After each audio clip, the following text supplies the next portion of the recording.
Simon, is this guy stuck smoking the shisha pipe? Welcome. My name's This is a crazy start to a show. If you guys are out there, I need you guys to take a screenshot because this is going to be legendary. The time that Simon was smoking a shisha pipe and the Wi-Fi decided to cut off exactly at that moment.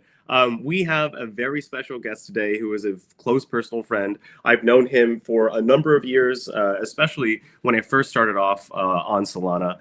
He's also a member of Mustache DAO and the founder of Phase Labs. I'd like to introduce stage my very good friend, Seb Moriarty. Now, Seb, how are you, my friend? Sorry, dude. I'm dying at that shot of Simon with the fucking... Yeah, no, trust me. Our intros usually turn out like way different, but it's currently going to be me and Seb in conversation with a frozen picture of Simon. Dude, that was unreal. Bro, I'm so happy to be here. Thank you so much, Eno. And also just to give a shout out to my other co-founders as well, Devour, Dan, and Mint. But yeah, dude, I'm so excited to be here. Appreciate you guys. Thanks for having me. Yes. Hi, Simon. Are you done smoking that shisha pipe? Bro, I don't know what happened. Like it was literally working right before. So yeah, let me do it again. Welcome to Soul Brothers. Okay, you want to try it again? Okay, we're just gonna pretend that didn't happen. Hey, Seb, we'll bring you on in just yeah. Let's just we'll try this for the actual podcast. You know, like we're gonna make a cut here. 1 second. All right, so now I'm back to my setup. I don't know what happened, bro. 1, 2, 3, smile. Welcome to Soul Brothers, where it is our job to throw you into the Solana rabbit hole and introduce you to some exciting people in the ecosystem. Our mission is to take you on the latest and greatest so that you never get frozen smoking a shisha pipe while on stream. Hi. Welcome, guys. Today we have a very special EP, honestly. So the person that is on today's pod is someone that I perceive as just a hustler on the Solana eco. And many people don't know him very well, I feel like, because he's a bit in the shadows, just like, you know, behind his PFP doing magical internet things. And the purpose of today's show is just to bring a little bit of light into this personality and learn a little bit more about our dear friend, Seb. So, Seb, welcome to the show. Welcome to Soul Brothers. It's good to have you here, and we're really excited to talk to you about all the crazy things you do on Solana. Thanks for being with us today. Thanks, Simon. Thanks, 100% disagree. Everybody knows who the fuck Seb is. Seb is all over the goddamn place. But no, I hear what you mean, Simon. Like, obviously, he doesn't have his meat face on for his PFP. It's a Radiance DAO PFP. A lot of ground to cover, and the reason why you have so much ground to cover is because Seb has done, at least by my count, 10 different projects on Solana with dozens of different with a crazy amount of initiatives. Obviously, Phase Labs has evolved quite a bit over that period of time. Like the core business and like the different ancillary businesses that he's been working on have changed and evolved and grown. And so like we're here to be in conversation with Seb and to get the full story from start to finish, and also just get to know Seb a little bit better. He's got a magnificent mustache, a great personality. Seb, how are you, my friend? No, I'm good, dude. I'm so excited to be here with the both of you. Absolute legends. And yeah, honestly, just like feeling grateful. It's been an incredible year so far, and I think it's just been, you know, cool to see your guys' growth as well. You know, Simon, Solana ID, you know, you at Sanctum and all the other things you're doing. You know, just like at every event, like emceeing, it's just crazy. It's so cool to see, dude. Like you've really, really just grown so much. So yeah, I feel honored to be among legends like yourselves. Here's some fun facts about Seb. As you can already tell by his he is definitely from South Africa. As you might be able to tell, he's a proud South African that is potentially moving to Austin because he's been talking about this a little bit recently. He's also 400 days sober as of January 2024. Well, I don't know if you're still on that streak. I did break I did break that streak.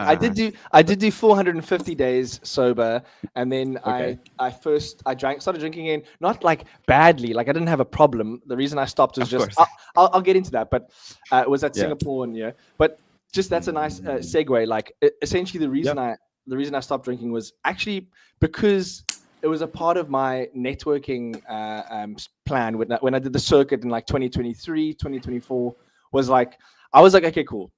As you mentioned, I'm from South Africa. I moved to America about 4 years ago. I'm very fortunate to have a green card. That's obviously like, but where was a better place to be to credit career in this industry than I was here? So essentially, I was like, you know what? If I'm gonna move here, I had nothing. I was broke as fuck. Sorry, excuse me, I don't know if I can swear, but I was super broke.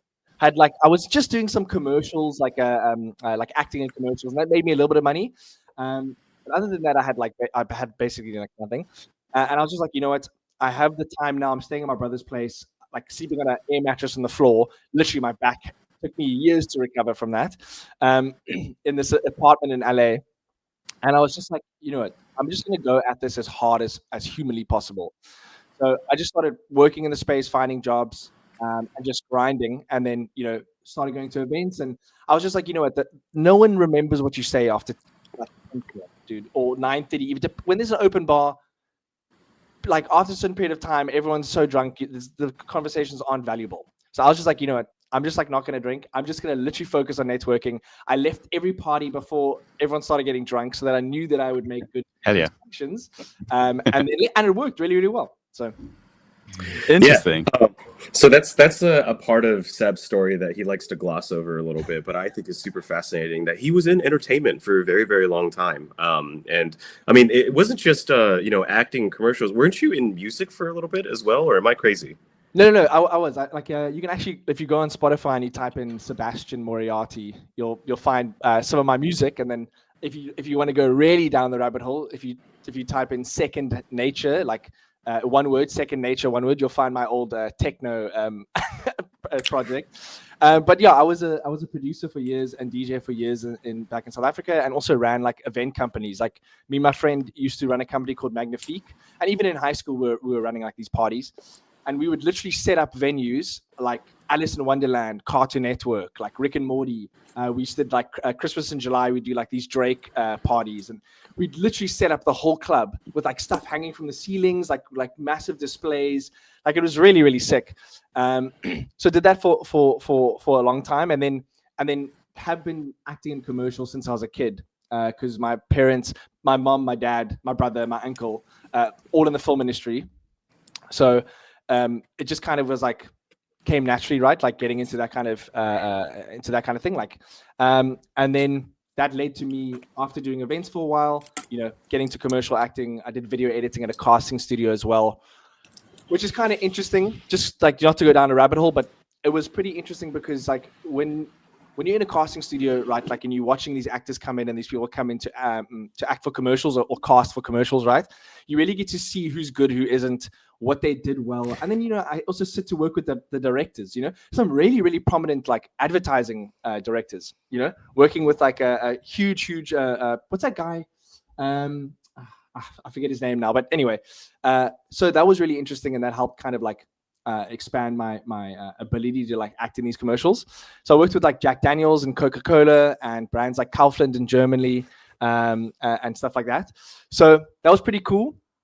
But yeah, so a little bit of music and acting involved there. Yeah. Yeah, I think that's actually a backstory that a lot of people don't know about, and that's exactly what I was referring to in the intro. A lot of people, they know who you are on Solana, right? But they don't know who's behind Seb.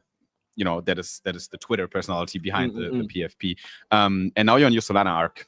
Yeah. For some reason, you ended up here.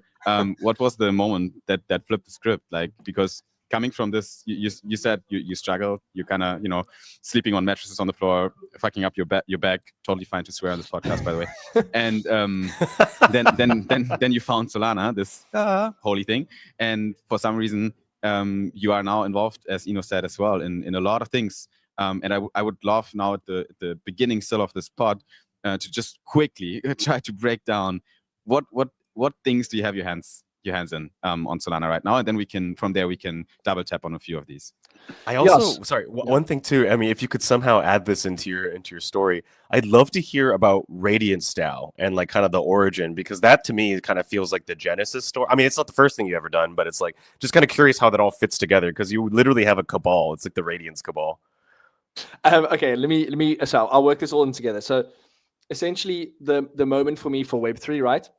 And before was just like, doing a multitude of different things. Also started my own like textile company with a friend of mine. We did like custom mouse pads, desk pads. So that's that arc, right? Like acting, music, working in the film industry, and doing some entrepreneurial stuff. A friend of mine who's actually a very prominent DJ in South Africa, his name's Ryan, Ryan Hill. He showed me his tire robotics. I was kind of interested by crypto in 2021, right? Like with ETH NFTs and everything that was happening, like Top Shots. And at the end of that year, he was talking to me about Solana, and he showed me his tire robotics. And I was like, and they were like, what is it, 100 something Sol? And I was like, dude, what? Like, how did that happen? Like, he's like, yo, I bought them for like 7 Sol. Now to put that into perspective, right? But that's like, I don't know, like $700 or something, or $800. In South Africa, that's like, or was it more? It was like $8,000. I don't know. It was just a lot of money in Rand. Like, I think he had like 150, 200,000 Rand worth of NFTs. And I was like, that's insane. You bought them for this much? So that started the wheels turning. And it was more so like, I got into trade, like NFTs in early 2022. Like, I started trading in January of 2022. But then as I started to like, get deeper, I was like, oh, this is actually really cool. Like, there's actually a lot of really cool stuff happening here. It's not just like smoke and mirrors, right? Yes, obviously there's all this money being thrown around and there's these NFTs minting, and it's a little bit ridiculous. But I was like, this is a place where you can like make a name for yourself. And it's like, I forget, what book was I reading? I don't know if it was a book, but it was this podcast by Naval Ravikant. I'm sure you guys know Naval Ravikant. Mm-hmm. His podcast with Joe Rogan like literally changed my life. And I know it sounds so cliche and so like corny, but it legit did.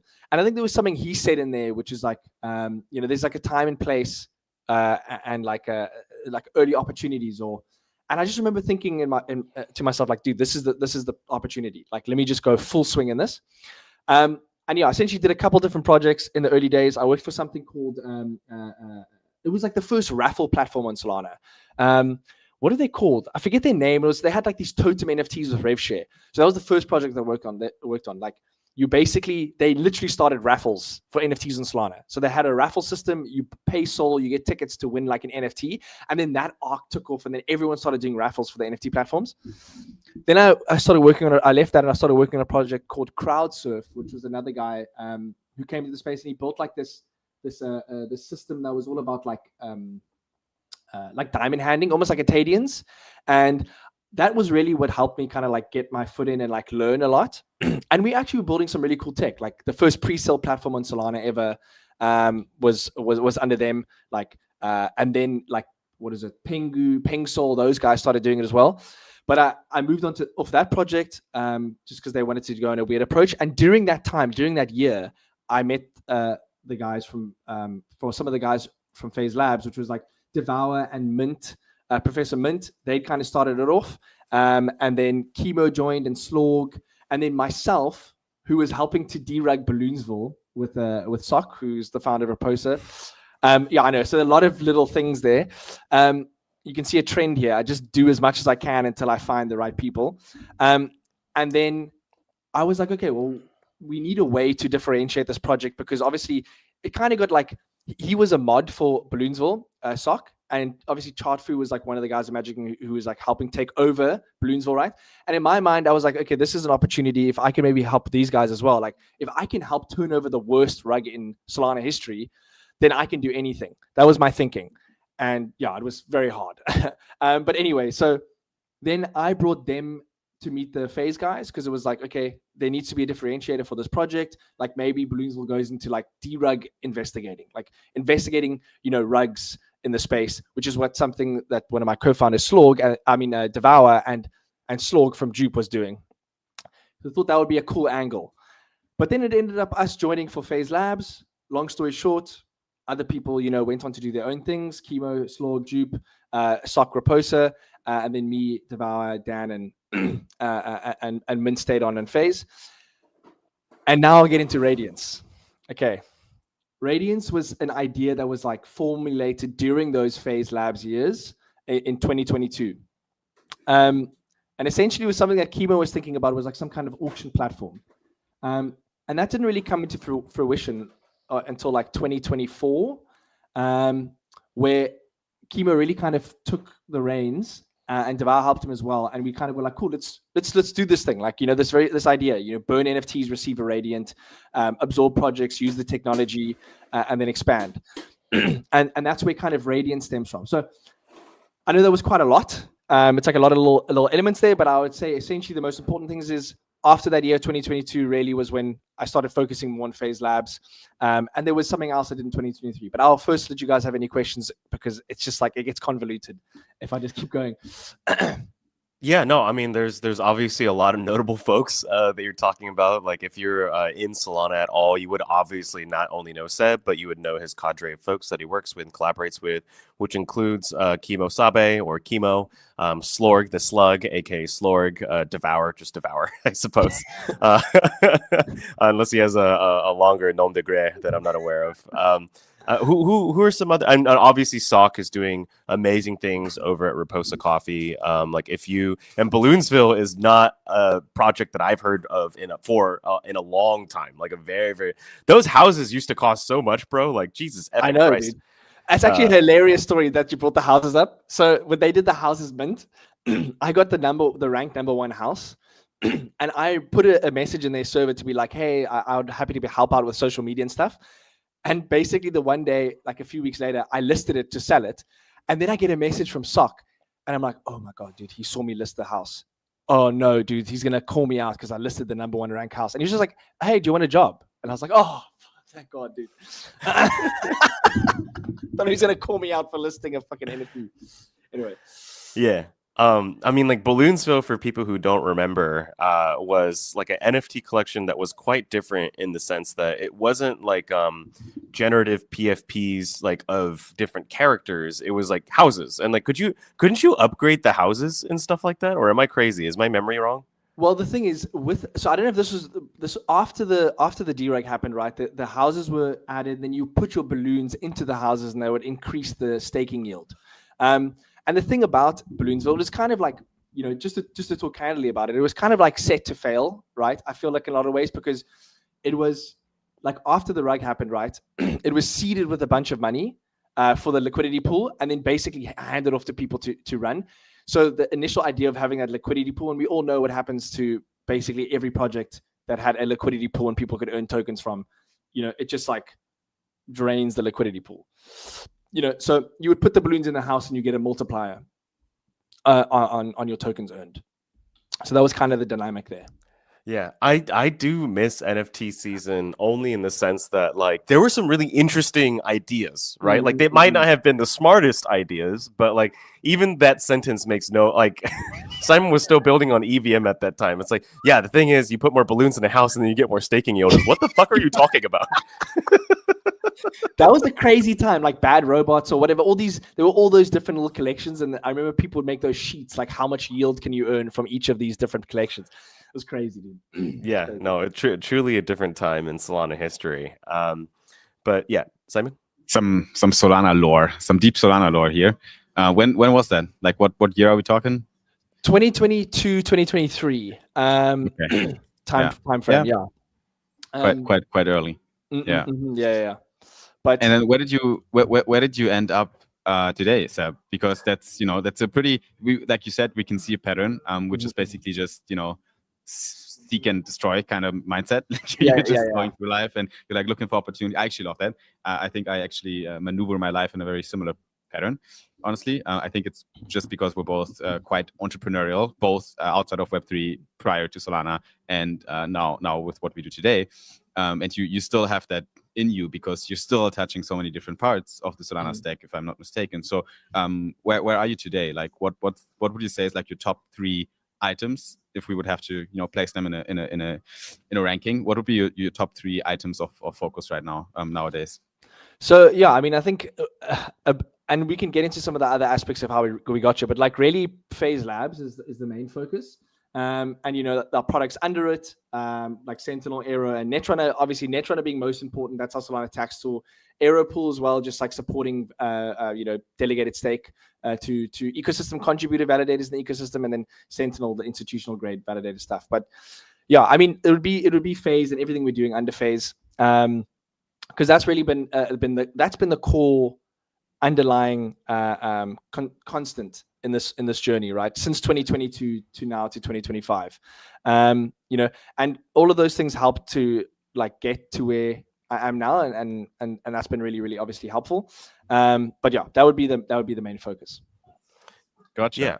Yeah. But even getting to where you are with Sentinel, which is the institutional grade, white label validator, and then Aeropool, which is the stake pool, and then Netrunner, which is like the tax tool. I think mostly focused on the US, correct? So actually, we have 12 jurisdictions.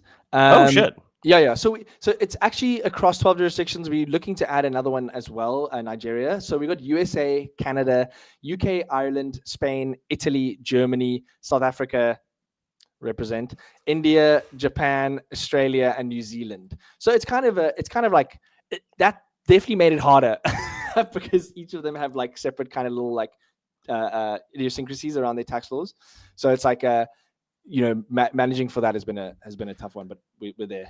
Yeah, but the real question I want to ask is that, like, how many different lines of business has Phase Labs launched and ran with, and then like I'm just because I think some people can see the success of Sentinel and Aeropool, and then I think Netrunner is still like in the beginning, like private stages. Beta, private beta. Yeah, private beta, right. So like, I do believe that's going to be a great success. But like, some people might see the current collection of 3 products and be like, oh my god, like how do I build a business like that? But what they don't see is like all the blood, sweat, tears that go into getting to that iteration of what I mean. Phase Labs has gone through. I mean, I hope you don't disagree with this characterization, but like Phase Labs has gone through an amazing evolution over the years, right? Like it's not like you always had this vision of like this is going to be, and I'm sure it's going to change as well, right? Like I'm sure there are a million other projects that you're working on. So like, would love to learn more about some of the other things that you've tried, what's went well, what's not, what hasn't gone well, and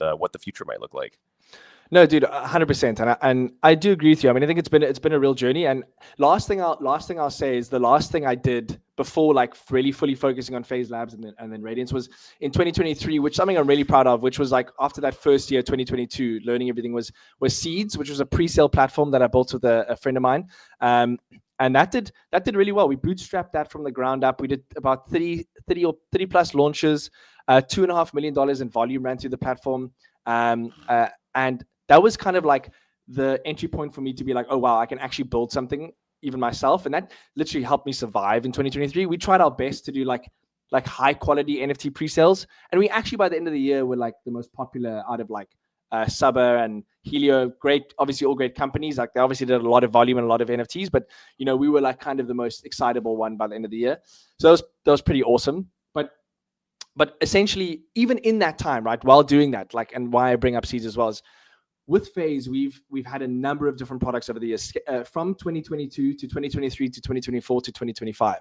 Like, so it was not a very straight shot or fluid journey in that sense, right? Like, Phase started in 2022. The first product was Phase Protocol. And I don't know if some people who've been in this space for a long time might have remembered there was that whole there was a /PFP initiative we did where like a lot of really prominent people put this slash across their PFP because our whole thing was like, well, we're a bunch of people who are helping to derug projects. Some of the guys do blockchain investigation. How do we protect people? And that's where Phase Labs stemmed from, was like how to protect investors and minters in Web3. So Phase Protocol, the first product was literally a escrow platform. So NFT project would mint. The funds would then go into an escrow protocol and it would get released in phases, like on their roadmap, right? They'd have to finish a certain whatever phase, whatever that works, would maybe create website, start staking, right? Then the community could veto vote once they've submitted that work, like links to the site, links to the staking site, and then they could be like, oh no, you guys did what you said you're going to do. Cool. And then basically the next phase of funding would get released. We tried really hard to get that to work. It was only like 2 projects that ever used it. But funny enough, projects didn't feel like they needed to lock up their funds because everyone would just throw money at them regardless. So why would you go for locking up? And we try to change the mentality in the community, like doing this whole thing, like say no to rugs and all this kind of stuff. But there was mania. Say no to rugs. Yeah, literally. That was like say no to rugs. Say no to rugs. And we even made a website that was like a kind of play on that, where it was like you were going to get a rug and you had to put your wallet address in a thing, in whatever, and then you would it would automatically slash your PFP. But anyway, so we did that, and then what we did is we took that and we created a line out of it. And a line showed some more success, right? A line, it was is a governance platform, and the whole point of it was to to actually, where it started was to protect users from like projects using royalty funds inappropriately, or not inappropriately, but on the wrong things, right? Like, slow rugs, and there was a problem, right? People would farm royalties hardcore from their holders. Like, so the whole idea was, and this was in that time nearing up to when royalties were going away, right? Was like, cool, put the royalties in this platform, then the community can go on, they can connect, they can register with their NFT, and then they can create proposals. People can upvote and downvote the proposals, and it becomes like kind of like a Reddit style, like DAO platform. We got a couple of projects on there, most notably like Bonk, and a couple others, which was obviously really cool. And the way that we got to this point, to these two products, right, was winning hackathons. We placed like high in about 4 different hackathons, like either coming 4th, 3rd, or 2nd. I think we did win one. I don't know, I have to go double check, but that's literally what funded us through this time. That's why I had to do stuff like seeds, because we literally, all the money we won, we would just give to our dev, because so that he could build out our stuff. I remember the one day we all had to chip money into, I mean, it's obviously maybe grossly overestimating how broke we were, but had to all put money together to buy him chicken wings for him, so that he can carry on working, because he loves chicken wings. But anyway, so this is how we kind of how we got to where we are, right? It was a lot of trial and error. So cool, Align kind of worked great. Then we wanted to do something called like IdeaPad, which was like a native staking platform. You could like stake SOL to an idea, and then it would get like matched. Like SOL would get matched, almost like a validator. And then like you could lock up your SOL for a certain amount of time, kind of like a GoFundMe. And then you could get access to this product at the end. So we kind of built that. It never came out, never came to fruition. We also did LilyPad. So we built LilyPad in tandem with the guys at how am I blanking? Pathfinders, right? So we built the tech, which is kind of a play on that IdeaPad product, which was LST-backed NFT launches. Mm-hmm. And this is something we built, it was last year. And essentially, mint with an LST, you don't lose. This was kind of an improvement upon phase protocol. So you can kind of see the trend here. You mint with your LST. You can always burn that NFT to receive your original mint price back in the LST or in SOL. And then what happens though is the LST is 100% yield. So let's say with Pathfinders, right, at the example, they minted 7,000 NFTs, and I think it was like 2 SOL. So that's like, whatever, 7,000 times 2. And all of that yield from that SOL, 100% of the yield, 100% yielding LST goes directly to the project to fund what they're doing. So you never lose your mint price, right? And it worked really well. I mean, they pumped to like 3 SOL at some point. You could arbitrage the collection if it goes below a certain price. Buy it. You can dissolve it for, cool idea, but didn't really take off. But they are taking over that they are working more on that platform now, and they're going to start pushing that more. You mean Pathfinders? Pathfinders, yeah. Yeah, I'm not gonna lie. I actually really want to use that tech for Soul Brothers. I remember. So, yes. yeah, I mean, because the idea is like you could get people to get a Soul Brothers membership for like 1 or 2 SOL, but then they could always get that 1 or 2 SOL back. Like, why not? Like, 100%. Doesn't go anywhere. I think the beauty of it as well is just like what I really excited me about that platform and the idea of using LSTs and then using the yield to fund ideas. I know it doesn't sound like much, but if you are like a big project and you can get a substantial amount of people to hold that LST, you can actually make a lot of fucking money, like a lot. So it's like, I thought it would be so cool. Imagine if you were like a DeFi protocol, right? And you wanted to do like a seasoned event. You do the seasoned event, right, where everyone can mint the special NFT, right? Maybe it's 5 SOL. Maybe that boosts their yield or their points on the platform for like TGE. All that yield can be taken and used by the DeFi project to actually boost maybe a vault or like something like that. And then at the end of 2 months or 3 months or a month, the NFTs automatically dissolve and you receive your SOL back. And it's like this kind of cool thing. And you can actually do continual events like that, where it's like, let's say a Camino did it. Like, dude, I would mint that thing for 5 SOL. That's super, super cool. And it gives me maybe extra points for the next season of token drop. And, you know, there's an addition. And maybe because you have that NFT, you are eligible to use this high yield pool because they take a portion of that revenue that they make from that LST into that pool. And other people can't access it unless they get that. So now you're creating like a crazy flywheel. All these people are wanting to hold the LSTs to get this additional yield. And those that actually do it are gonna get the reward. So I don't know. There's like a lot of really cool things where NFTs come into play with using LSTs. Like I know you guys did something, you know, obviously with credit coins. It was like a really cool idea as well. I think it's just really hard to get people to like to want to use it, and it's almost like you need those like incentives, but the potential's there. You know, like there's a really cool little world there. You know. Yeah. And then after Lilypad, what else would I mean? There's Netrunner, I think, if I'm not mistaken. So this is before. So before even getting to that stuff, there was even other stuff. What else did we? Okay, that was kind of some of the things we built there. So Phase Protocol, Align. Just to also end with that, it has been used now to run hackathons, the Bonkathon and the Solana Hackathon. Yeah, remember Bonkathon? My PFP is still the Bonkathon PFP. Yeah.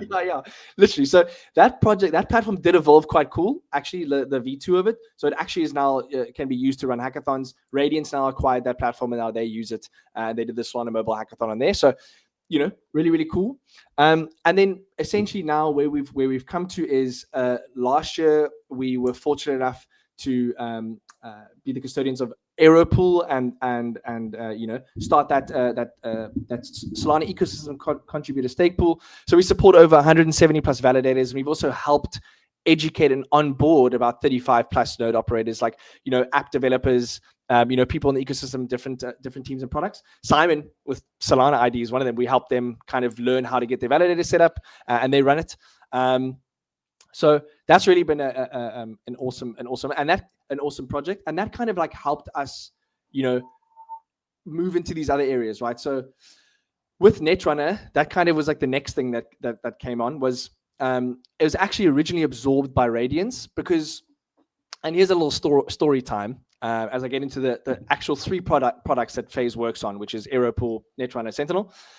Netrunner was absorbed by Radiance, right? Because it had gotten to a stage where they just did not have the money to continually develop the platform.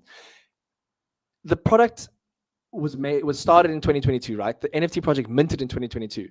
The huge thing that basically every project did back then was hold the NFT, get access to the platform for free, which is just not a good business model. Obviously, back then it was like the norm. Royalties were obviously still around, and people were like, that was what they were gaming on, was royalties.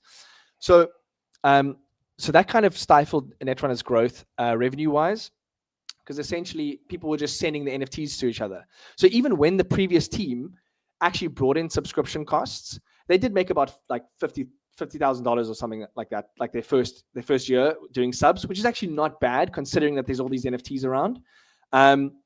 It was too late at that point, right? Like, you know, I can tell you from experience with us building V2, the entirely new platform, it takes a lot of resources and a lot of time to actually keep up with a lot of what's happening on chain. So Netrunner was a phenomenal product. It actually worked really well for a lot of people. But when we got the product, it was like we literally had to restart it. But essentially, Radiance we thought it would be better to put Netrunner under Phase Labs, since like Radiance is kind of like I guess you could almost say a sister project that they are entirely separately run, but it's like, you know, it just made more sense.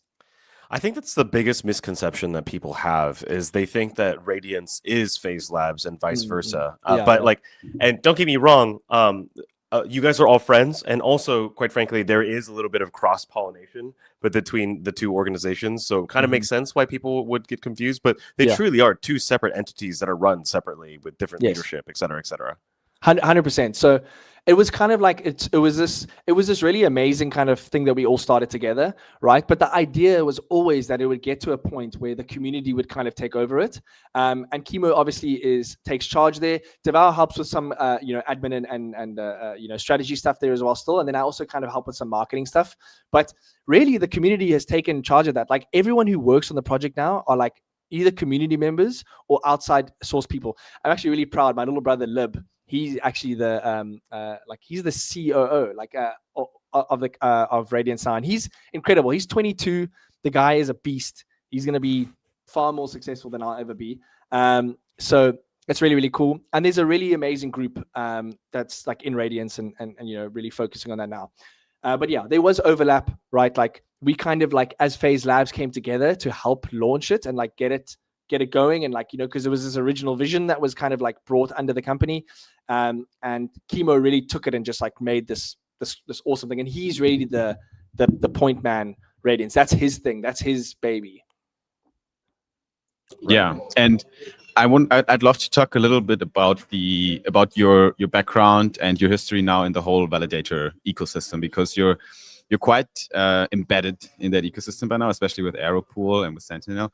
And when it comes to kind of the validator ecosystem on Solana right now, a lot of people, I think, are not really familiar with how that works and how it's set up. And I'd love to get your take on the current state of Solana validator ecosystem. What is working well these days when it comes to validators across all Solana? What do we need to improve on? What needs to get better, right? If we look at now, and how do you confront the argument of Solana is not decentralized enough? Like it's still something people say nowadays. And what are your answer to these people out of your experience to kind of avoid people to fall in that trap and actually believe it?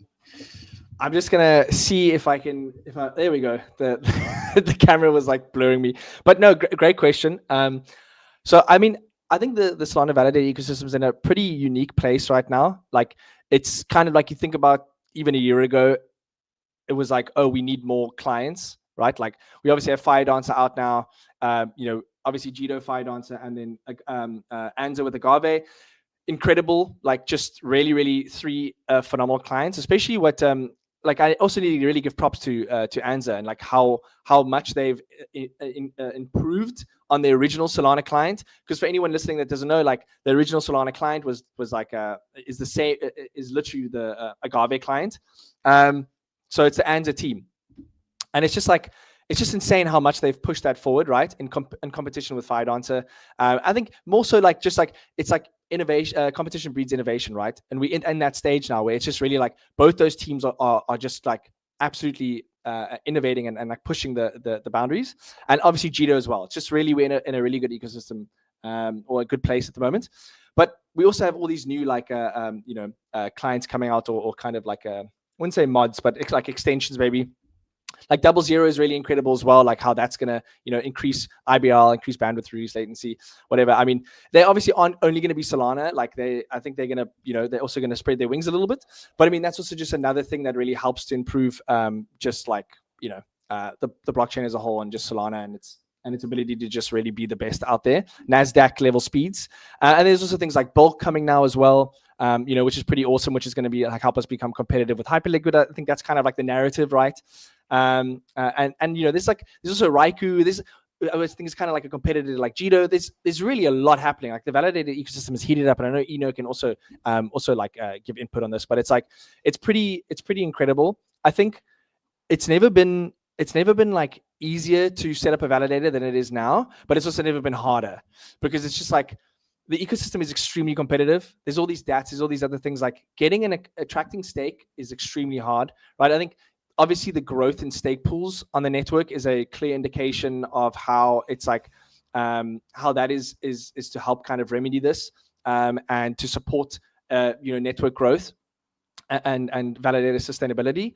Obviously, we have Alpenglow coming as well, which is going to be like bring down us to like 150 millisecond finality, which is like insane, and also going to reduce voting fees, which is awesome. I mean, they're obviously going to start off at like 1.6 Sol per epoch, and then going to slowly, gradually bring it down, so it won't be like immediately no voting costs, but that's a significant amount of money. I think it's like 350 Sol a year that you're saving on or more actually. I don't know, on saving on fees that a validator has to pay to vote on the network. And that's obviously going to, like with Rotor and Voter, like the new kind of like a voting mechanism and and all that. It's pretty incredible. Like it's just, Solana is primed to become an absolute beast of a blockchain. Bullish. Yeah. Very bullish on the tech, on the underlying tech. A lot of people they see token price, they hear these news about ETFs, DATs, and all kinds of stuff, but they don't know how much work went into the actual fucking foundation of all this, right? 100%. And it has improved so much. Is there anything what are we still lacking in the validator ecosystem? Is there anything we need to improve on, but needs to be better? How about how about the decentralization of it? How about geographies? Like how do these things right now work out? Also, kind of curious about what you thought about SIMD 228. Like, I don't know really what side of the fence you were on, but like, yeah, would love to just get like any of your opinions about what it was like for you as like running Sentinel, like your guys' point of view on 228, diversity, do we have enough validators, geodiversification, et cetera, et cetera. No, 100%, and great question. I mean, I think, and as like Sentinel, like obviously a big thing that we've been pushing for is like stake decentralization as well in Solana. I mean, not that this really goes hand in hand with inflation, but there is kind of like a level to that, right? Like I think when it comes to the reduction in inflation, I think there is a necessity for it, right? And it's going to happen, right? I think Alpenglow is going to really bring that conversation up again, and I think it's kind of naturally going to happen. But yeah, I mean, I think there are obviously positives and negatives, right? Like the positives is, well, there's this leaky bucket theory, right? But at the same time, like all of these players that would lose a lot of revenue, like these massive validators, that was like the problem. Like, oh, we're leaking all of the Sol and everything. Completely understand. But I think the problem with the proposal, right, was that it was done too hastily, and it was done like almost in a way that made the smaller validators who were going to lose out the most feel insignificant, right? It was like, oh, well, we're these big players and big VCs and big groups, and we're saying this needs to happen. But it's like, well, what about the back, like the foundation of the network, all these foundational validators that are like also important? It felt like they weren't really taken into account. And I think that's where the SIMD went wrong, is that it should have taken those people into account more, because it had one of the highest votes of any SIMD. I think it was like 70% like of validators voted on it, which is insane. It's like, that's crazy. That's amazing to see that level of participation on any kind of like, because any kind of DAO vote. So that was really amazing to see. But I just think that it was approached wrongly. But I do understand the need for that inflation cut. Like I think it will have a positive effect on DeFi, right? Like it makes it more competitive. It's very comfy now to set your Sol and stake it in a high yielding validator for 7 maybe 8%. Like obviously on the very high end, but like DeFi protocols can offer a really good yield, but it's still like, I think there's a lot of big whales and big players that would be like, oh, I'm comfortable just putting my Sol here because it's generating me 7.5%. But if it was only 3%, probably be a little bit more like, well, maybe I should venture out. So I don't really have the I'll say the knowledge to guess what would happen, but less inflation would be good, in the sense that, like, if you look at the market cap of Solana right now, like we should be fucking skyrocketing. If you look at compared to 2002, obviously that's or to 2022, like obviously that's not gonna, or before, like the boom, but obviously there's more tokens in the market, but there's so much Sol being put into the market that even though we're a much higher market cap, we're at a much lower price. But honestly, if I'm to be honest, like I don't really care as much. Like I want to see the chain progress and evolve, and like I think I'm here for the long term. So short-term price action is as great as it is because it pays the bills. It's also not like be all end all for me. Like, but yeah. Anyway. Yeah, that's a good stance. I think the most important TLDR from this section is that the network is progressing, the tech is getting upgrades, we're getting Wall Street ready as an ecosystem, and all these big players right now that are talking on CNBC and all the fund managers that talk about Solana, they love that story. They're saying, internet capital markets works for them, and we just need to make sure that tinkerers here that are a little bit behind the curtain, that are in the deep tech, we need to make sure that this becomes reality, right? And that we actually build products on it. I'll add to that, and that's exactly like that was part of the conversation that we pushed directly to the SEC. So as Sentinel, we went to the SEC. We spoke. You guys actually met the SEC. Yeah, we went to go speak to the crypto task force. So unfortunately, I didn't get to go, but it was Devour, Jeff, our chief product officer, Board King Gabriel, who's our head of staking, and then Dan, who's our CFO. And they went to go talk to the SEC. And we have this whole entire letter that we put out there, and it's on our Twitter. But it was really about like stake decentralization and helping to educate them. Like they were open to it, right? Like they were very open to what's happening on Solana. There was some of them that just they really wanted to understand what's happening, because I mean we know staked ETFs are coming, like it's gonna happen, like there's no way that it's not gonna happen. And I think they're just trying to understand what's going on. What is this technology? How does it work? And how can we make sure that we're on the right track with it? And also kind of push them a little bit like, hey, don't make the same mistakes of the past, because when it comes to like stake decentralization on Solana, right, there might need to be some kind of ruling around that, or some way to prevent that, like all the stake doesn't just go to a central 2 or 3 entities, right? Because that's not good either, right? If we have all this ETF inflow, and I don't think that's trying to be like, oh, well, like we also want some stake, or that we want some stake or whatever. Like that's better if it's spread out across the network, as opposed to it being like, oh, well, here's one entity that has like 60% of ETF stake. Like that's not good, because that's also going to screw up our like Byzantine fault tolerance. It's not going to be good for the Nakamoto coefficient. It's just not going to be positive.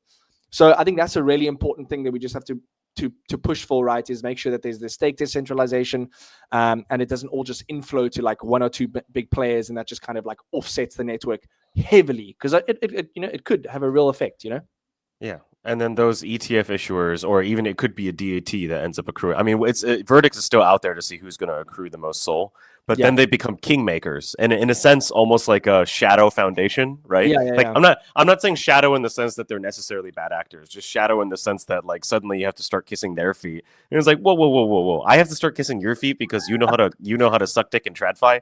Like I just don't know about that, like. Yeah, literally. I mean, I think we're going to see this weird thing where you're going to see these DATs getting absorbed by larger DATs.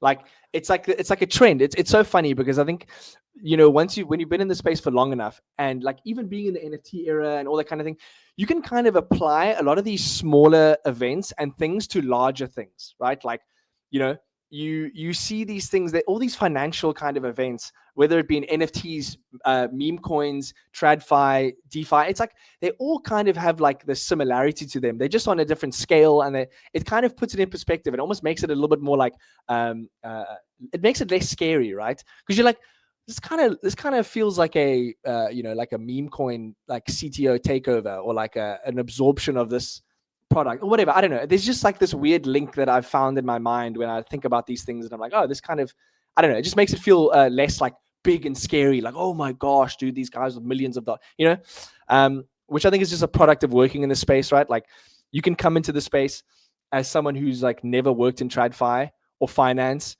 or tech even.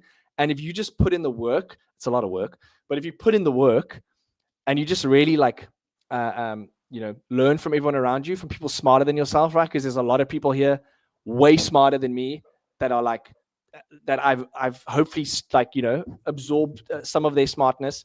And you kind of just like, you start to realize things, you start to learn, and it's quite amazing, right? It's like going to college. It's like, I feel like I've been in university for the last 4 years, and it's like, yeah. You know what's crazy, man, is that like I actually learned TradFi through crypto, right? Like I didn't learn about TradFi through like through finance.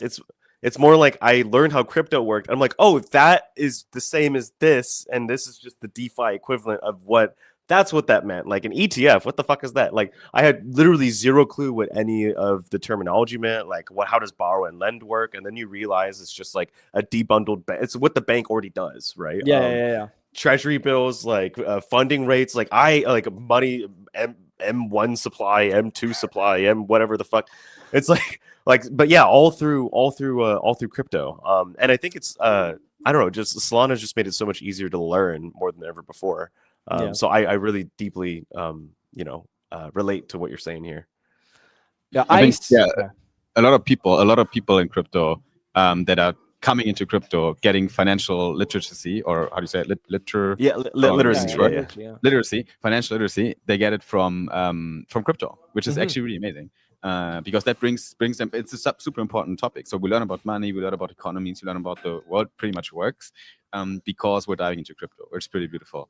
Now, Seb, before we wrap this up, because we're fucking time's flying here. We're almost at an hour already, and because you do so many things and you have such a rich history. So we double tapped on that. We kind of know where you came from now. I feel like we scratched the surface of everything you've done so far in the past. Barely. And we arrived at the state now with Phase Labs doing, all kinds of things, with the three major things being Aeropool delegation, running Netrunner, which is a tax tool on Solana. It's right now in private beta, so people should probably keep their eyes open for next steps over there. And then with Sentinel as well. Now, I would love to just double click on one more thing before I wrap it up, and give some actionable advice to people that are in Solana, that are breaking into Solana, that think about running a project on Solana. And it's about validators, because it's a personal story as well, because we did that with your help. We set up our own validator. Would you to whom would you recommend setting up a validator nowadays? What type of founder, what type of personality on Solana or breaking onto Solana should consider running a validator? How hard is that? And how can Aeropool help? So that's just something I'd love to double tap on, because I think it's important, like valuable knowledge and advice for people out here. Yeah, I mean, I think when it comes to running a validator in the current economic climate, like of Solana, right? Like it really depends on what you're trying to achieve and your ability to attract stake. I think there are obviously quite a lot of stake pools, but they get saturated very quickly, and it becomes a lot harder for those pools to adjust their stake right across to new validators. What I'll do is I'll go with an example, because that's the easiest way to explain it. So Hilo is a client we work with under Sentinel, and they've done an insane job of attracting stake. Right? They have this incredible kind of dual LST kind of element, one Hilo Sol Plus, and then there's Hilo Sol. And what they did was they kind of created this very kind of exciting system, and it's attracted a lot of people and a lot of stake into the validator. I'm not saying that you need to be Hilo, but I think it's kind of like you need to. What I'm trying to get at is, if you're going to do this and you really want to push for it, there needs to be some kind of element that it can attract stake to validator. Is that like a service that you can offer? Is it a DeFi element? Is there a real path forward for you to get stake from investors, maybe from other entities? It's the game now really is trying to figure out how you can kind of navigate the ecosystem, because it is exceptionally hard to get a sticky stake. We call it sticky stake, which is just whale stakers and things like that, because as you get further down, as Solana gets older, right? Obviously, all these people that would give the stake are kind of in their places. They're locked in their places. So, have a really good plan, like a really, really well thought out plan. What can you offer people that others can't for that stake in return? And how can you kind of scale that alongside your business? How can you make it a part of your business? I think that's really important. So, yeah, I would say it's probably going to be mainly DeFi protocols and so on and so forth. But yeah. That's what I thought. Yeah. So I think the good takeaway is here that you cannot rely only on your APY, because that's not exciting anymore to anyone, because there's too much competition in the market. You cannot attract Sol to your LST or to your validator natively, just with the pitch of, hey, we're offering 7.5% APY. There's too much out there that is eating away your market share. Yeah. When you have only that pitch, you need some additional incentives, and Hilo is a good example, right? Yeah.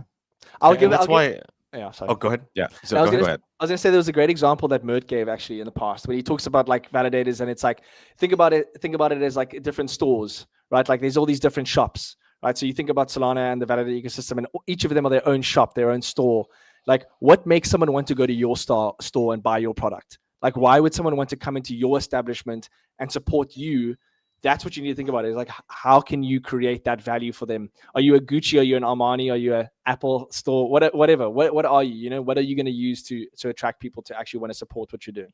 Sorry, you know, I know I cut you off there. Oh no, I was just saying that's why stake pools like Airpool are so important, right? And it's not just Airpool. Like 00 also has like a fucking massive stake pool now. What the motherfucking shit? They just got like another 10 million Soul from Foundation. I'm sure Seb and I were both looking at the news, just going like, what the fuck? That is crazy. But like all jokes aside, like those stake pools are important because yes, it is true that like everyone has to find their own path. But actually, with the changes that are being made with Alpenglow as well as the reduced cost, it's going to be easier. Seb said it perfectly, right? It's both easier and harder to run a validator than ever before. And it's because of increased competition. Like, quite honestly, like how some of these validators have been successful just in the very beginning is that they were doing it when running a validator was hard. And so therefore attracting stake was easier, especially back when, Solana wasn't doing so well. And so like that, yes, not all stake is sticky, but especially if like, let's say like take Pico Soul, for example, right?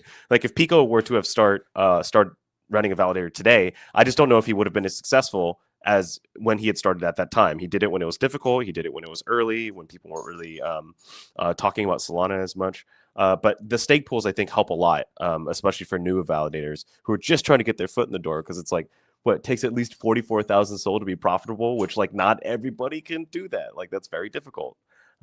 Yeah. No, 100%. I completely agree. I mean, I think it's one of those things, right, where we talk about stake decentralization, and also like, I think when you asked earlier, Simon, what are some things that we can improve is geographic distribution, which is things like 00 is helping with, and a lot of these, Jag Pool and these other stake pools that are helping to push stake to geographically diverse regions, like South Africa. Let's go, baby. But yeah, so I think there's always areas that we can improve, right? But I think we're in a pretty good spot. And I did want to just end on one last thing, which was, I feel like I didn't talk about Netrunner enough. Like, check out Netrunner. We're a Solana native tax tool. Long story short, we are a new team. We took over the old project. We had to rebuild the entire app from the ground up. So it's an entirely new app. And our whole goal is to make people's lives easier to do Solana taxes. Simon, I want to get you guys on. I'd love to get your thoughts. But yes, sir. Yeah, listen, taxes may not be fun, but we're gonna try and make it, fun in some way, shape, or form, or at least not, pull your hair out. See, we're creating like a referral page, so we would actually really love to shill Netrunner and like maybe even like refer people to the platform. That would be sick, dude. 100. We can make you guys a code and everything. I mean, like, trust me, dude. We have so much cool stuff coming. We have an integration with Soul Incinerator coming. We will have like a tax loss harvesting section powered by Soul Incinerator, which we're busy working on at the moment. We had all these updates and changes and improvements coming. And yeah, I mean, our focus is Solana. We're just going to be Solana because Solana is the best, dude. And it's also the hardest chain to do your taxes on. So let's just focus on that. Love it. Love it. It says SEB tax marketer on SEB's Twitter, which I love, by the way. So, which is it's like a controversial thing. Yeah. And it sounds very paradox. But if people want to learn more about yourself, I think Twitter is probably the best stop for y'all. So check out Seb Moriarty, Moriarty. You can find him on Twitter, and from there you'll also find Phase Labs, you'll find Netrunner, and all the fun stuff he does. So definitely worth a follow, because as you now learned in this EP today, Seb definitely very knowledgeable about the whole Solana space, not just from looking at shit, but actually doing shit. So that is really a big shout out to you, Seb. And also thanks for sharing all this lore with us and everything about what you're doing nowadays. It was great to have you on the show, and we'll definitely have to double click on a few other things one time, dedicated to maybe only one of the topics you do. But I think that was a great overview. So thanks for that. It was great having you today. And we wish you all the best with Netrunner, with Phase Labs, with everything you do. And we'll see you at the next one. I think we should bring Seb back on for tax season. That'd be a really good time to bring him back on. I'll bring my CPO with, because Jeff, he's a legend. But also what I want to do is I want to get you guys on when we start our Phase Live series. Definitely want to get you boys on, because I think there's so much interesting stuff about both of you as well. And I just want to give a shout out to Simon and absolute legends. Thank you guys. Appreciate you. Awesome. Thanks, Seb. Thank you guys for listening, and we'll see you at the next one. Love you, brother. Cheers. See ya. Cut already. Okay, guys, we're still live, so don't take up take off your makeup yet. But yeah, I think that's a wrap. So thanks everyone on the live stream as well for tuning in today. We kept it at an hour, which was my goal. We usually aim for the hour mark, even though we have so much to double click on. But yeah, a lot of positive comments about SEB, about South Africa, and about everything you do in the comment section. So that's good to see. And yeah, thanks live stream folks for tuning in today. We got shit to do, so we're gonna log off now and pursue all the things we do on Solana. And we'll see you at the next stream, which is going to happen on Monday for Sol Brothers' latest and greatest events on Solana. We'll see you there, guys. Thanks for tuning in. Bye-bye. See ya. Cheers.